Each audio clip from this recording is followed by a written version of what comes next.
Rohani. Penyerapan insentif daerah bagi para tenaga kesehatan di Sumatera Selatan masih sangat rendah. Terbukti, penyerapan insentif nakes Sumsel baru mencapai 45%. Penyerapan di Sumsel bahkan menjadi yang terendah di antara 34 provinsi di Indonesia, terkhusus di Sumsel.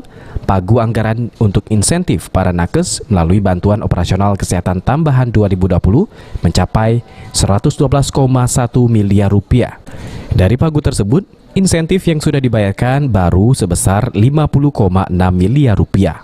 Untuk mempercepat penyerapan, pemerintah daerah akan melakukan refocusing anggaran untuk kedua kalinya dengan anggaran yang disiapkan sebesar 8% dari dana alokasi umum.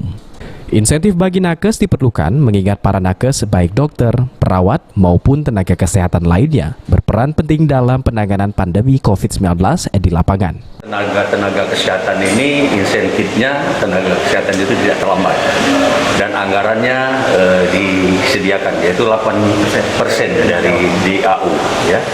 Nah, tentunya ini menjadi bagian penting dalam kondisi pandemi Covid yang meningkat ya. Kita harus fokus memberikan perhatian khusus di dalam untuk tenaga kesehatan ini.